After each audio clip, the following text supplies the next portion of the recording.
cr101radio.com, podcasts, and more. 34. The Road to Peace. February the 9th, 1954. Good morning, friends. One of the subjects of major interest to people in our time is peace, both political and military peace, and peace within. In fact, the very word peace seems to be an important factor in selling books. If the word appears in a title such as peace of mind and peace of soul, it adds to the market value of the book because millions of people are restless and at sea. One thing they definitely do lack is peace. They may have a good home, a fairly good bank account, and many of the securities you and I may long for, but they definitely do not have peace. Well, these millions of people have a very sensible desire for peace. Their restlessness of mind and disquiet of soul is a constant drain on them, and it leaves them always frustrated. So they buy the books, read them, get a temporary glow out of them, and then tuck them on a shelf. And the old frustration returns as soon as the book is out of sight. You can't blame them, therefore, if they feel irritable when someone starts preaching peace of soul to them again. The whole business sounds like so much ministerial quack medicine talk. I think there's some truth to that suspicion in some cases. I myself am inclined to be suspicious, with no disrespect to the books of that title, if someone starts preaching this peace of mind and peace of soul business to me.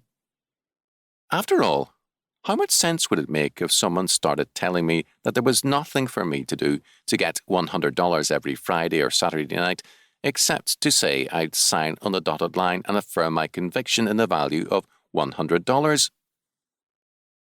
I'd say there was a catch someplace between Monday and Saturday, a catch involving 40 to 48 hours of hard work before that money was mine.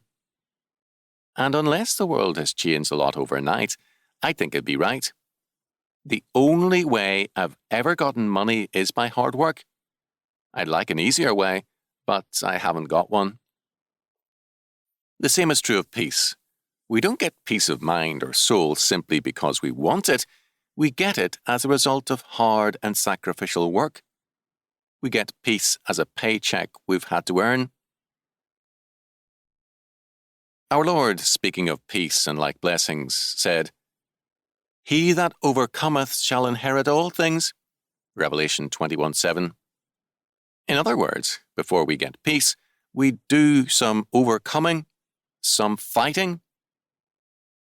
When we make the mistake of choosing peace instead of facing the struggle, we fail to win peace, and we inherit only tension and frustration. As old Abraham Kuyper observed, "Woe to the man who reaches after peace before the battle shall have been fought." And so this paradox is true. Peace comes only with struggling and overcoming. It involves especially a struggle with ourselves. We desire peace in order to save and protect ourselves.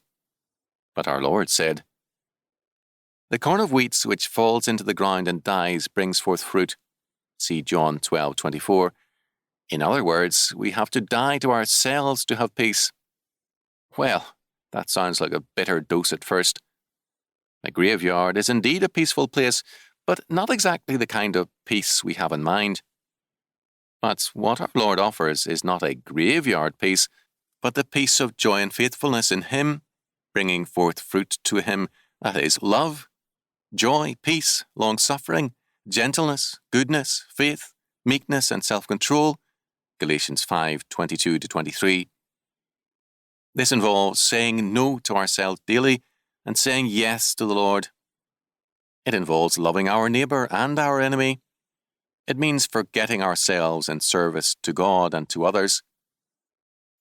Peace is a paycheck we earn in payment for a struggle with ourselves. It is our dividend for turning over the title deed of our lives to Jesus Christ. To make our peace with God, Jesus Christ had to lay down His life for us, and He exacts in return the payment of our lives to Him in return for this gift. Christ is our peace, Ephesians 2:14, And to the extent to which we allow him to prevail in our lives, to that extent we have peace.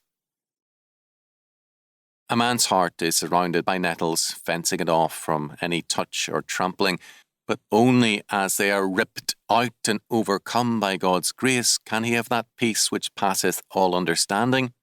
Philippians 4:7. And let the peace of Christ rule in your hearts, to which indeed you were called in the one body, and be ye thankful. Colossians 3:15, RSV. Now the Lord of peace himself give you peace always by all means. 2 Thessalonians 3:16.